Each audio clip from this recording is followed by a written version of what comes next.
Hey family, and welcome back to my channel. It's so good to see you today. It's Dr. Yogi, and I am so happy to be amongst the presence of greatness because what?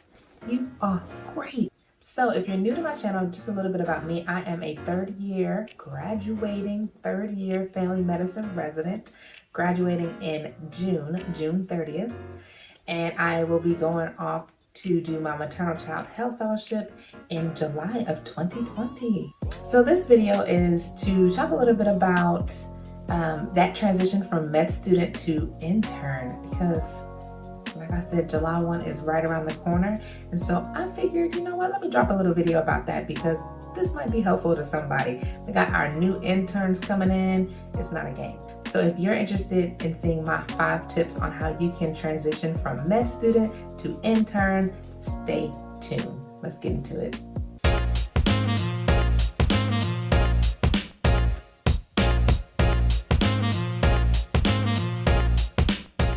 First off, let me say congratulations. You made it to residency. You did it. You should be proud of yourself. That is awesome. Now the real work begins. I'm just joking. Med school was a lot of work, but congratulations. I'm so happy for you and you should be proud of yourself. Tip number 1, I would say get used to calling your name. I know that sounds so weird, but remember you have been, Amanda, you have been student Dr. Sean, you've been student Dr. Allison. Now you're Dr. such and such. And so I think it is important to get used to saying that. You can practice it in the mirror because I know when I was an intern, it was just so weird. But in all actuality, saying your name, Dr. such and such, helps establish professional boundaries. And if you have close relationships with people outside, that work with you, and you have close relationships outside of, the clinic or the hospital, you can go by first name basis, but in that professional setting, you should go by your professional name. The reason I say you need to get used to saying that doctor title is because you need to feel the weight, the gravity, the responsibility of having the title doctor. It's like that saying goes, to whom much is given, much is required. So get used to saying it and introducing yourself with your title. The second tip I have would be to learn or develop a learning plan on the fly. Like develop how you're going to learn in the moment. Most of the learning that you do will not come from a structured lecture like in medical school where you sat down, you got your lecture, you went home, and then you tried to go through it again and commit it to memory for a test. That is not residency at all. In residency, you're learning from direct patient care. You're learning, you see this patient with diabetes, you need to learn about diabetes, you need to learn about treatment plans.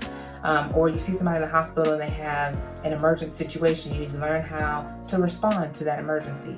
So I would say develop some type of learning system. A lot of us use Up to Date because it's the most up to date.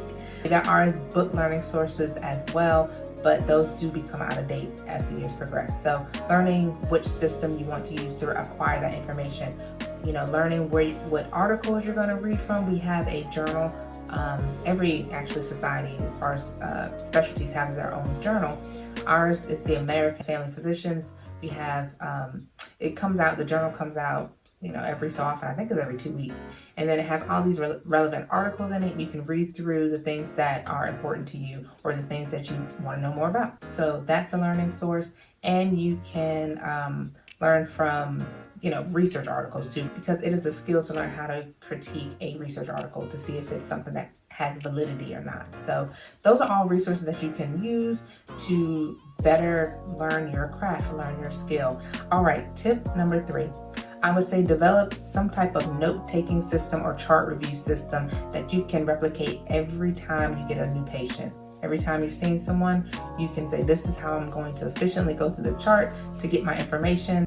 So there are 2 parts to this, an inpatient and an outpatient record-keeping system. I will show you my record-keeping system that I use as an intern for inpatient medicine after this tip. So you want to come up with some type of way to go through the chart every time so you don't miss anything. And the same applies for when you're dealing with outpatient medicine. So you might decide that you're going to look at the problem list, the last note that's in the system, last set of labs. Is this patient coming into clinic due for anything health maintenance wise? Of course, you're going to look at their chief complaint, and then kind of develop a plan. I will say a lot of times that chief complaint does not match the the reason they actually come in. Like, it'll say they're coming in for allergies, and then it'll be like vaginal discharge. So you did all that reading about allergies, and they got vaginal discharge, and you're like, what? I don't know, I gotta go read about this now. But that's what I would recommend as tip number 3. Just develop some type of review system that you can implement and duplicate every time. So this is your patient's med list.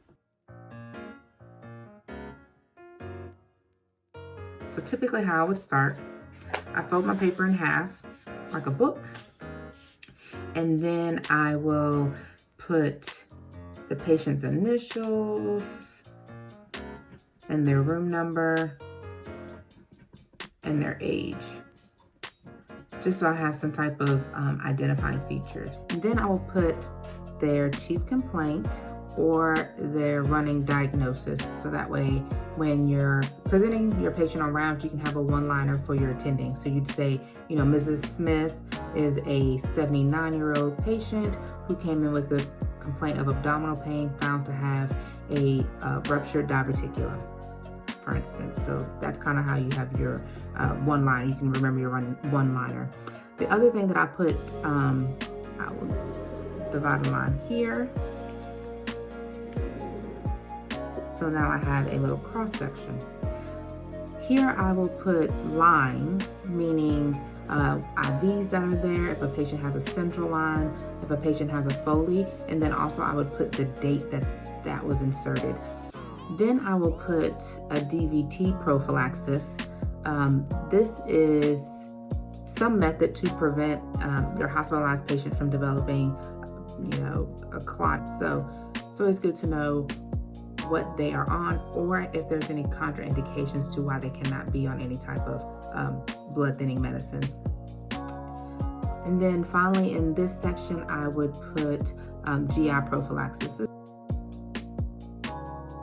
So if you have a patient that's super sick, a lot of times there's a high stress state and you're at increased risk of having ulcers develop in the stomach, and then that could be bad business if those ulcers are to perforate.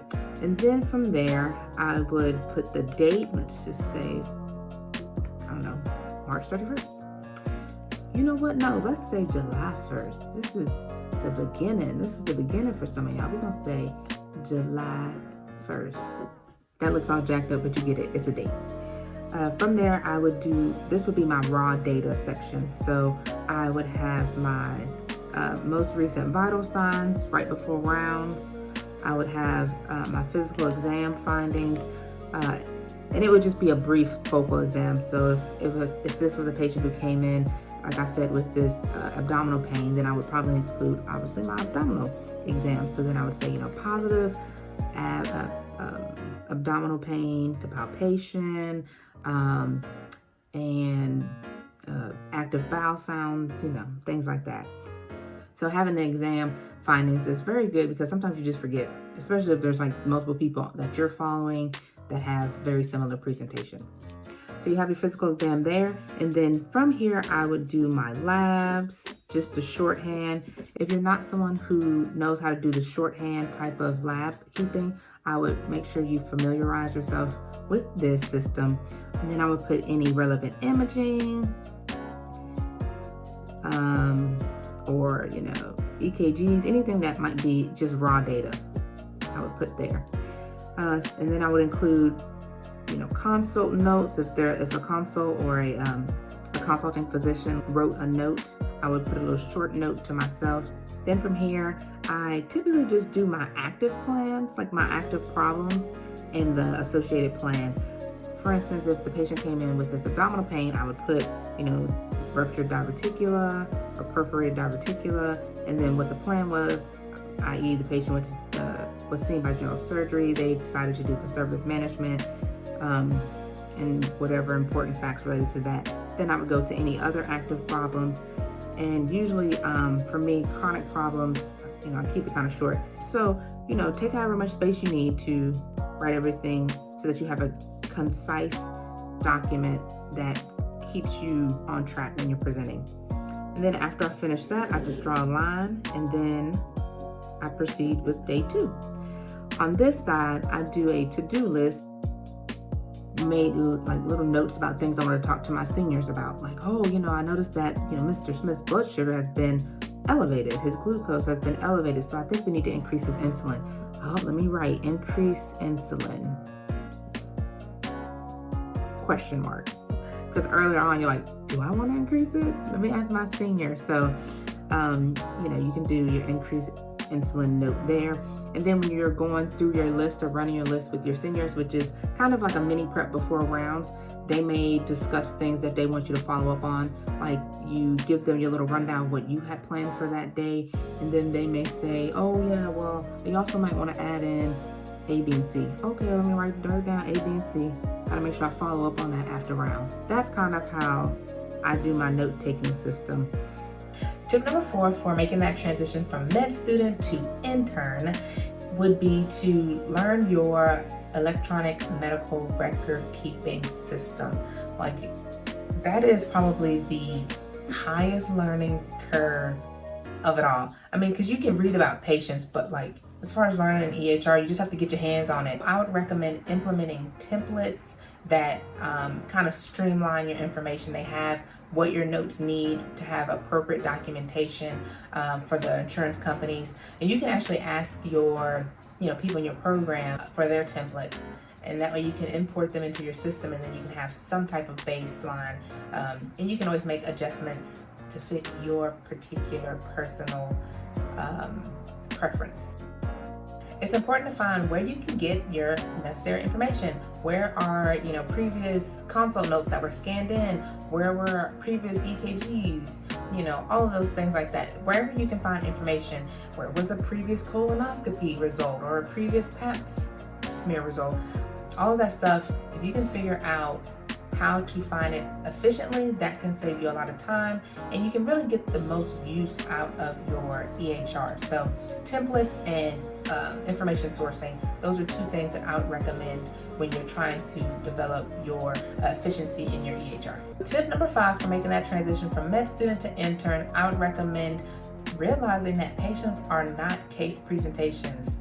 So when a patient comes in, they don't always fit into that standard mold of what you thought a typical presentation would be. Keeping your differential broad is very, very important. I can't stress that enough. Always maintain a broad differential as an intern, and that will build a foundation for when you matriculate upward. The other thing I'd like to mention when I say patients aren't case presentation is that what you do and what you say matters. So you are a doctor, you are their doctor, they are trusting you, they are vulnerable with you. And so if you don't know something, don't make it up. Just say you don't know, you need to look into it further, you'll get back to them, anything like that. Most patients will not have a problem with you saying that you don't know something or that you'll look it up and get back to them. Because if you don't have the answer, now they're going around with wrong information. That ain't good, that is not good. The same goes when I say what you do matters. For instance, you do not want to not do a good thorough chart review and give a patient a medication that they might have an allergy to. You can put a patient in harm's way, and the first part of the Hippocratic Oath is what? Do no harm. So it's very important that you realize that patients are individuals and that they deserve or require individualistic care. All right, tip number 6. I know I said I had 5, but I just felt like this one was important because you grow up fast intern year. So I would say that tip number 6 would be that you will be dealing with disgruntled patients. You are that patient's doctor. Get your difficult conversation flow together. Get your tough skin on, sis. And so if you have a patient who is disgruntled, or you have, difficult family members, or you have a patient that's agitated, the nurse is calling you, and you have to go and talk to that patient, because this is a life skill. You're going to have that. You're going to deal with that in real life. And so when you become an intern, when you become a doctor, you will need to learn how to develop that skill. Just realize residency will prepare you for how you can succeed as an attending. That is not an issue, but that transition is an uphill climb, but you will be at the hilltop, and then it'll be some more hill climbs but they will not be as steep as when you came from med school. Alright guys, so that wraps it up for this video. I hope you enjoyed it. If you did, give it a thumbs up and share this with any intern or incoming intern that could find it beneficial. I will see you all in the next one. Bye!